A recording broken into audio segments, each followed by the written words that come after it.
नमस्कार, बहुत स्वागत है आपका। खबर असरदार देख रहे हैं आप। मैं हूं आपके साथ प्रशांत कटारिया। नमस्कार, बहुत स्वागत। और शुरुआत करेंगे असरदार खबर के साथ जो जुड़ी हुई है ओवरसीज कांग्रेस के अध्यक्ष सैम पित्रोदा के बयान से। जहां ओवरसीज कांग्रेस के अध्यक्ष सैम पित्रोदा ने एक बार फिर चीन को लेकर विवादास्पद बयान दिया। सैम पित्रोदा का कहना है कि भारत को चीन को अपना दुश्मन मानना बंद कर देना चाहिए। सैम पित्रोदा का बयान ऐसे वक्त में आया जब हाल ही में प्रधानमंत्री मोदी अमेरिका में राष्ट्रपति डोनाल्ड ट्रंप से मुलाकात करके वापस लौटे हैं। यही वजह है कि चीन के प्रति कांग्रेस के मोह को लेकर एक बार फिर कांग्रेस घिर गई है। I don't know what is the threat from China. I think there is always this thing blown out of. We need to change that pattern.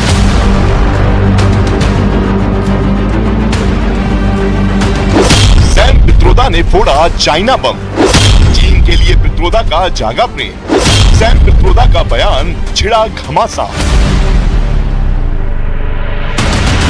Overseas Congress अध्यक्ष सैम पित्रोदा एक बार फिर सुर्खियों में है। इस बार उन्होंने चीन के प्रति अपने प्रेम की बौछार की है और सलाह दी है कि भारत को चीन को अपना दुश्मन मानने से इनकार कर देना चाहिए। I don't know what is the threat from China. I think there is always this thing blown out of at times proportion because US has the habit of defining an enemy.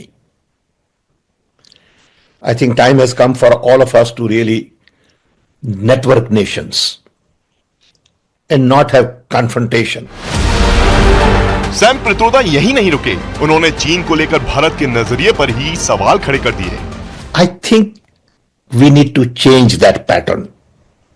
You know, to assume that China is the enemy from day one,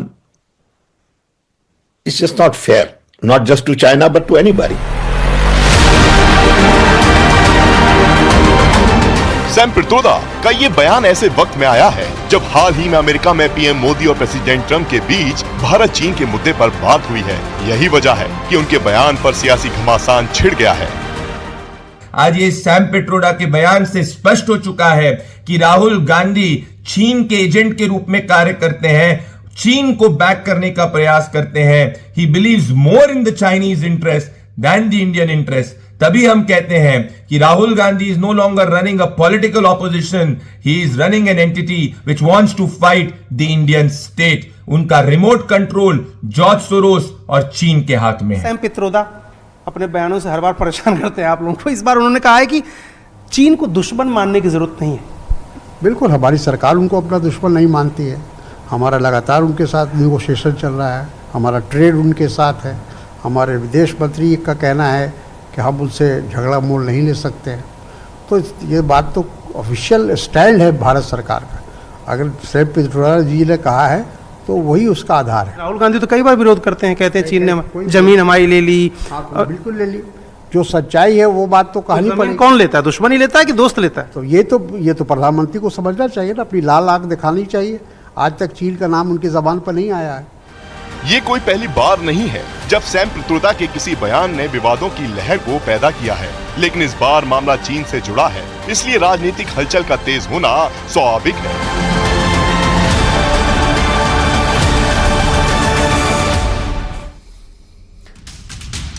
और इधर महाकुंभ को लेकर एक बार फिर अखिलेश यादव ने उठाए हैं सवाल। अखिलेश यादव ने कहा है कि मुनाफे के लिए धार्मिक आयोजन नहीं होता है। सीएम योगी ने पलटवार कर कहा कि महाकुंभ से आस्था के साथ आर्थिक फायदा भी पहुंचा है। यूपी की अर्थव्यवस्था को महाकुंभ से 3.50 करोड़ यानी 3.5 करोड़ का लाभ हुआ है। इसके साथ ही सीएम योगी ने यह भी कहा कि महाकुंभ से ही अखंड देश का संदेश गया है। ये रिपोर्ट देखिए।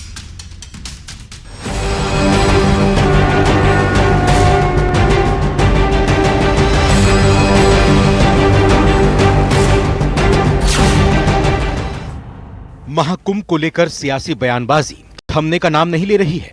एक बार फिर महाकुंभ को लेकर अखिलेश यादव ने बीजेपी पर बड़ा हमला बोला है। उनका कहना है कि धार्मिक आयोजन मुनाफे के लिए नहीं होते। महाकुंभ का आयोजन इन्होंने अपने आप को चमकाने के लिए किया है। वहीं सीएम योगी का दावा है कि प्रयागराज महाकुंभ ने यूपी की अर्थव्यवस्था को जबरदस्त लाभ पहुंचाया है।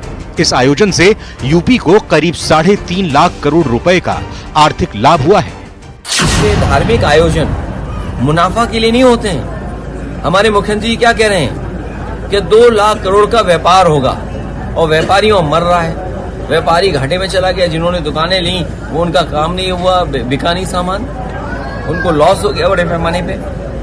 तो कुंभ इन्होंने अपने आप को चमकाने के लिए किया। भारतीय जनता पार्टी कोई भी कार्यक्रम हो, चाहे धार्मिक हो, सांस्कृतिक हो, चाहे खेल का हो, ये हर एक में राजनीति कर देती है। और ये प्रयागराज में एक जगह में हुआ है। ऐसे ही लाखों लोगों को कार्य मिला है, उनकी आमदनी बढ़ी है और ये आमदनी अल्टीमेटली यूपी की आमदनी के साथ बढ़ने जा रही है। मेरा अनुमान है कि यह संख्या 60 करोड़ तक पहुंचती है। तो मान के चलिए कि यूपी की जो इकोनॉमी होगी वह लगभग 3.25 से लेकर 3.5 लाख करोड़ रुपए की अतिरिक्त यूपी की जीडीपी में बढ़ोतरी होने वाली है। अखिलेश यादव ने महाकुंभ के बहाने योगी सरकार पर निशाना साधा। उन्होंने कहा कि सरकार कहती है कि उनका डिजिटल कुंभ था, लेकिन मरने वालों की डिजिट नहीं बता पा रहे हैं। वहीं सीएम योगी ने कहा कि महाकुंभ का संदेश एकता से ही अखंड रहेगा देश। हिंदू होने का मतलब सुरक्षा की गारंटी है। समाजवादी पार्टी के बागी विधायक मनोज पांडे ने एसपी पर ही हमला बोला है। उनका कहना है कि एसपी के लोग कुंभ को लेकर जानबूझकर अनर्गल प्रचार कर रहे हैं। सीएम योगी ने महाकुंभ को लेकर जैसी व्यवस्था की, उसकी विदेशों में भी तारीफ हो रही है। महाकुंभ का आयोजन ये केवल शब्दों से नहीं पिरोया जा सकता। अद्भुत, अकल्पनीय, और मैं समझता हूं कि जो कार्यक्रम आज उत्तर प्रदेश की सरकार और उसके माननीय मुख्यमंत्री आदरणीय योगी आदित्यनाथ जी ने करके दिखाया है, निश्चित रूप से इस पर कोई जो है टिप्पणी नहीं की जा सकती। पूरा देश और विदेश से भी आने वाले लोगों ने आज कुंभ की व्यवस्थाओं की सराहना की। महाकुंभ में अब तक 53 करोड़ से ज्यादा श्रद्धालु त्रिवेणी के पवित्र जल में स्नान कर चुके हैं। सीएम योगी का दावा है कि इन श्रद्धालुओं के आने से यूपी की अर्थव्यवस्था को मजबूती मिली है। वहीं विपक्ष लगातार सरकार के दावों पर सवाल उठा रहा है। न्यूज़ 18 के लिए ब्यूरो रिपोर्ट।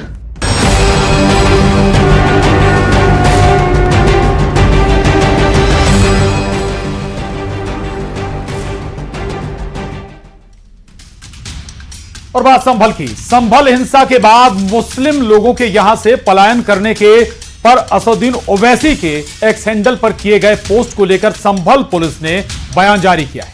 संभल एसपी ने कहा है कि मुस्लिम लोगों के पलायन करने की बात पूरी तरह से गलत है। संभल हिंसा में शामिल अपराधियों की तलाश हो रही है। जो लोग घर छोड़कर गए हैं वो शायद वही लोग हैं। विस्तार से देखिए ये रिपोर्ट।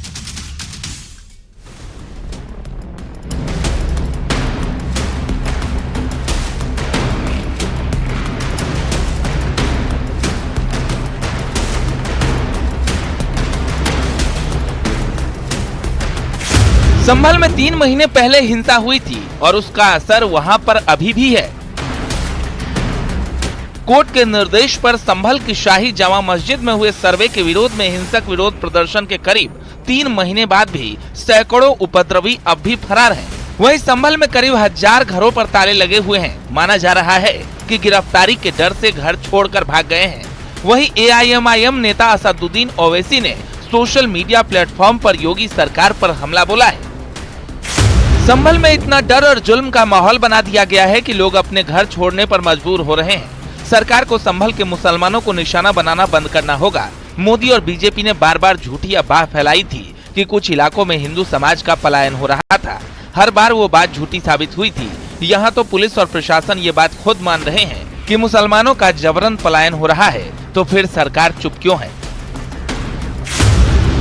ओवैसी के आरोपों पर संभल से पलायन पर संभल के एसपी का बयान आया। उन्होंने बताया कि 2,500-3 हजार लोगों ने पुलिस पर पत्थरबाजी की थी। महज 79 लोगों की ही गिरफ्तारी हुई है। बाकी लोग संभल से गायब हो चुके हैं। उन्होंने किसी भी तरह के पलायन से इनकार किया है। संभल हिंसा में 24 नवंबर को जो हिंसा हुई थी उसमें करीबन 2,500 से 3 हजार लोग सम्मिलित थे। उन लोगों के द्वारा पुलिस पर फायरिंग, पत्थरबाजी और तमाम तरीके के हमले किए गए थे। उनमें अभी तक 79 लोगों को 79 लोगों की गिरफ्तारी की जा चुकी है। कई लोगों के पोस्टर भी चस्पा किए गए हैं। समय समय पे यूनिक फोटोज भी हैं, सोशल मीडिया के माध्यम से इश्यू किए गए हैं। जो लोग यहाँ से गायब हैं संभवतः ये वही लोग हैं जो लोग उस दिन हिंसा में सम्मिलित थे। उसके अलावा यहाँ सामान्य जीवन है वो आराम से चल रहा है। सभी स्कूलों में बच्चे जा रहे हैं, बाजार खुले हैं। किसी प्रकार की कोई इस तरीके की पलायन की बात है वो 100% गलत है। असदुद्दीन ओवैसी अपने विवादित बयानों और पोस्ट के लिए हमेशा चर्चा में रहते हैं। इस बार भी ओवैसी ने पोस्ट कर संभल में पलायन का भ्रम फैलाने की कोशिश की। वहीं पुलिस ने साफ कर दिया है कि आम लोगों में कोई डर नहीं है, लेकिन अपराधियों में पुलिस का डर होना चाहिए। संभल में 24 नवंबर को हुई हिंसा में शामिल लोग डर के मारे घरों में ताले लगाकर गायब हो गए हैं, जिनकी तलाश की जा रही है। पुलिस ने दोषियों के खिलाफ कड़ी कार्रवाई की बात कही है। Bureau report, news 18।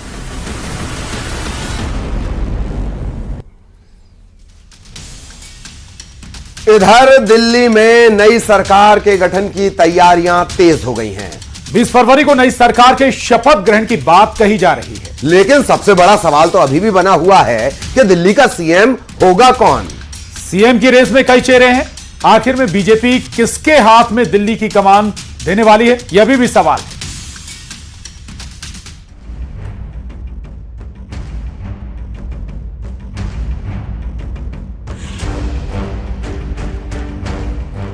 दिल्ली में नई सरकार के गठन की तैयारियां तेज हो गई हैं। सूत्रों के मुताबिक 20 फरवरी को रामलीला मैदान में नई सरकार का शपथ ग्रहण समारोह होगा। दिल्ली बीजेपी के नेता रामलीला मैदान में तैयारियों का जायजा ले रहे हैं, लेकिन सबसे बड़ा सवाल यह है कि दिल्ली का सीएम कौन होगा। कहा जा रहा है कि किसी भी वक्त पर्यवेक्षकों की नियुक्ति हो जाएगी, जो विधायकों के साथ मिलकर दिल्ली के मुख्यमंत्री का नाम तय करेंगे। सूत्रों की माने तो शपथ ग्रहण से एक दिन पहले 19 फरवरी को विधायक दल की बैठक हो सकती है। मुख्यमंत्री के नाम को लेकर भी अटकलें तेज हो गई हैं। सीएम की रेस में कई नाम शामिल हैं। रेस में सबसे आगे परवेश वर्मा बताए जा रहे हैं। प्रवेश वर्मा जाट चेहरा हैं, 2 बार सांसद भी रह चुके हैं। साथ ही परिवार और ससुराल पक्ष का राजनीति से पुराना नाता है। इसमें रेखा गुप्ता भी शामिल हैं, जो महिला हैं और बनिया समाज से आती हैं। वहीं सूत्रों के मुताबिक आशीष सूद, जितेंद्र महाजन और राजकुमार भाटिया पुराने पंजाबी चेहरे हैं। पवन शर्मा और सतीश उपाध्याय ब्राह्मण चेहरा हैं और संगठन से लंबे समय से जुड़े हैं। सूत्रों के मुताबिक विजेंद्र गुप्ता और मोहन सिंह बिष्ट का नाम स्पीकर के लिए रखा जा सकता है। राजधानी दिल्ली में सीएम पद की रेस में मोहन सिंह बिष्ट, आशीष सूद, सतीश उपाध्याय, रेखा गुप्ता, विजेंद्र गुप्ता, मनोज तिवारी, वीरेंद्र सचदेवा, मनजिंदर सिरसा का नाम भी रेस में है। प्रवेश वर्मा जाहिर तौर पर इस वक्त दिल्ली सीएम के सबसे मजबूत दावेदार माने जा रहे हैं, क्योंकि उन्होंने अरविंद केजरीवाल को नई दिल्ली सीट से मात दी है। चुनाव के नतीजे आए हुए 9 दिन बीत चुके हैं, लेकिन अभी तक दिल्ली के सीएम चेहरे का ऐलान नहीं हो पाया है। ऐसे में आम आदमी पार्टी ने बीजेपी पर निशाना साधा, तो वहीं बीजेपी ने साफ किया कि विधायक दल की बैठक के बाद केंद्रीय नेतृत्व सीएम फेस को फाइनल करेगा। 48 विधायकों में किसी पर भी भरोसा नहीं है। उनको पता है कि इन 48 विधायकों में से एक भी विधायक सरकार चलाने की योग्यता नहीं रखता है। उनको पता है कि इन 48 विधायकों का एक ही काम है, लूट खसौट करना। दिल्ली की जनता ने सरकार बना दी है और दिल्ली की जनता को हम लोगों ने कोई सीएम फेस कह के चुनाव नहीं लड़ा। जो विधायक चुने गए हैं उन्हीं में उनकी बैठक होनी है। उसके बाद केंद्रीय नेतृत्व और पार्लियामेंट्री बोर्ड तय करेगा कि दिल्ली का अगला मुख्यमंत्री कौन होगा। इसमें विपक्ष जिस तरह बयानबाजी कर रहा है, उसको बयानबाजी नहीं करनी चाहिए। दिल्ली की कमान किसे मिलेगी ये जल्द तय हो जाएगा। अब देखना है कि बीजेपी दिल्ली के सीएम पद के लिए क्या फॉर्मूला अपनाती है। जिन नामों की चर्चा है उन्हीं में से किसी एक को कुर्सी मिलती है या बीजेपी फिर चौंकाती है। Bureau report, news 18।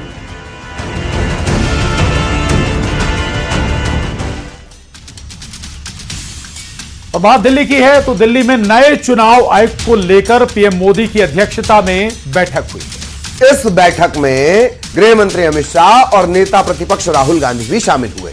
आपको बता दें कि वर्तमान चुनाव आयुक्त राजीव कुमार कल रिटायर हो रहे हैं। इस बैठक में राहुल गांधी ने असहमति भी जताई है क्योंकि इससे जुड़ा हुआ एक मामला अभी अदालत में है। तो नए चुनाव आयुक्त को लेकर बैठक हुई है।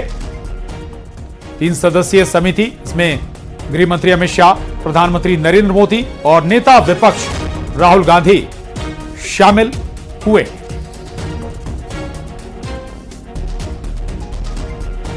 तो फिलहाल जो चुनाव आयुक्त हैं उनका कल कार्यकाल खत्म होने जा रहा है, राजीव कुमार।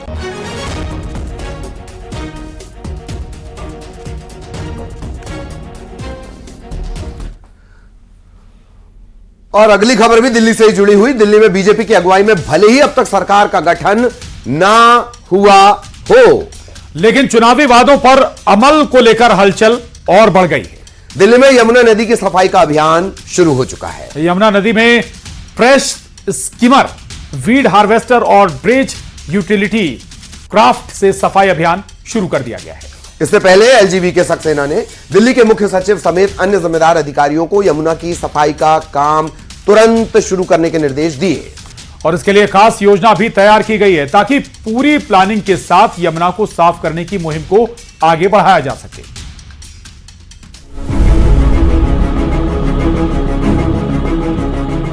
मैंने चुनाव प्रचार के दौरान संकल्प लिया है कि यमुना जी को हम दिल्ली शहर की पहचान बनाएंगे। प्रधानमंत्री नरेंद्र मोदी ने यमुना को लेकर जो संकल्प किया था, उस संकल्प को सिद्धि तक पहुंचाने की शुरुआत हो चुकी है। यमुना के कायाकल्प का काम शुरू हो चुका है। यमुना में उतरी बड़ी बड़ी मशीनें ये तो शुरुआत भर हैं। दिल्ली के एलजी ऑफिस के मुताबिक यमुना की सफाई का काम 4 अलग अलग फेज में किया जाएगा। सबसे पहले यमुना नदी की धारा से कचरे और गाद को हटाया जाएगा। इसके साथ ही नजफगढ़ ड्रेन, सप्लीमेंट्री ड्रेन और अन्य सभी प्रमुख नालों में सफाई अभियान शुरू किया जाएगा। इसके अलावा एसटीपी यानी मौजूदा सीवेज ट्रीटमेंट प्लांट्स की क्षमता और आउटपुट पर नजर रखी जाएगी। इसके अलावा 400 एमजीडी सीवेज ट्रीटमेंट की कमी को पूरा करने के लिए नए प्लांट बनाए जाएंगे। एक 3 साल का एक रणनीति बनाई गई है। 3 साल के अंदर यमुना जी साफ हो, इसकी चिंता कर रहे हैं।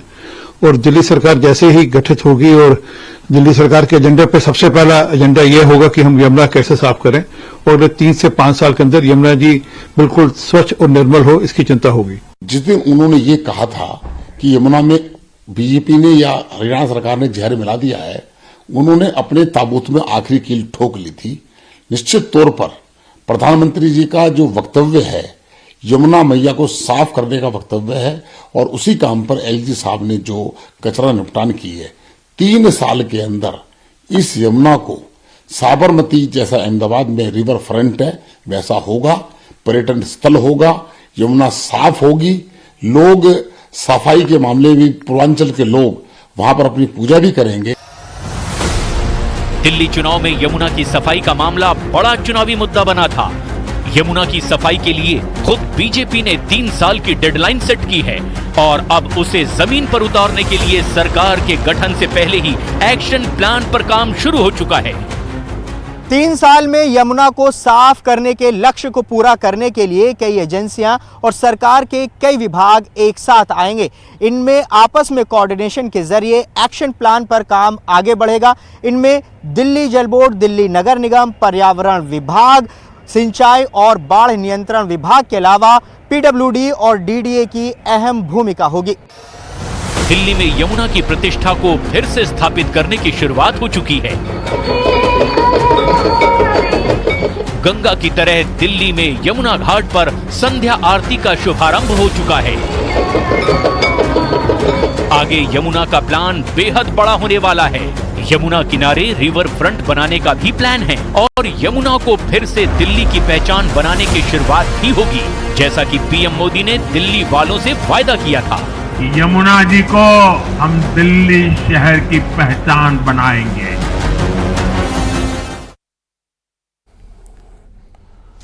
और आज सुबह सुबह दिल्ली वालों की नींद भूकंप के झटकों से खुली। दिल्ली के बाद कई और राज्य भी भूकंप के झटकों से हिल गए और इस बार दिल्ली में जो झटके आए उसका एपिक सेंटर दिल्ली के भीतर ही था।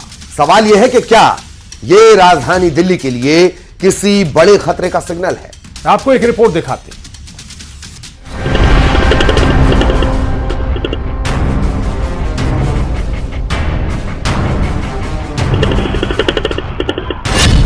दिल्ली एनसीआर में भूकंप के तेज झटके।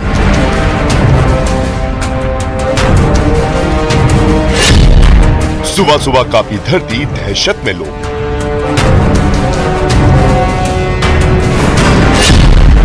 धरती हिलने से दिल्ली एनसीआर में मचा हड़कंप।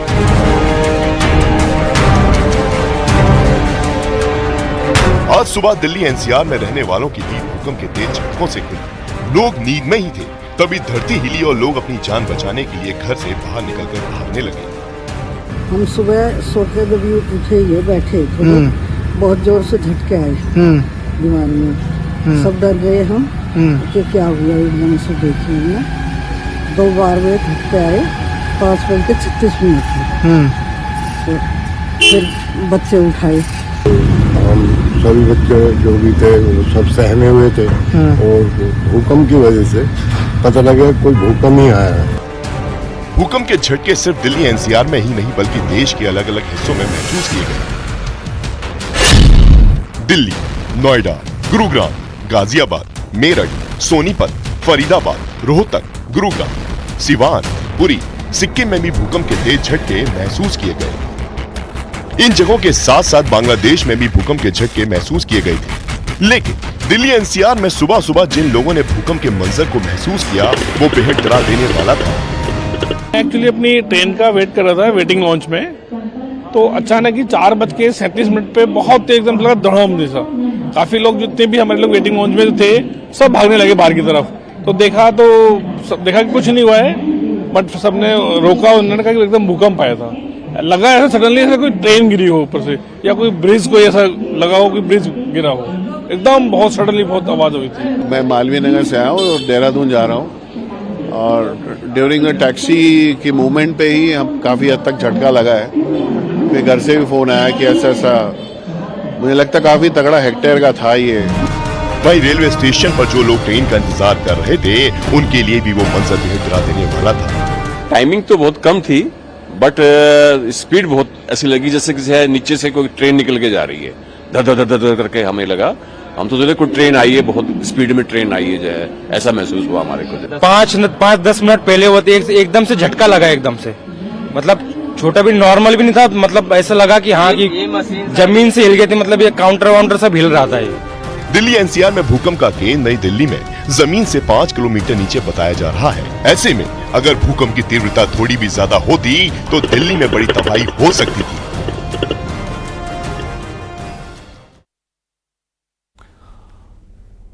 और उसके साथ ही खबर असरदार में बस इतना ही। नमस्कार।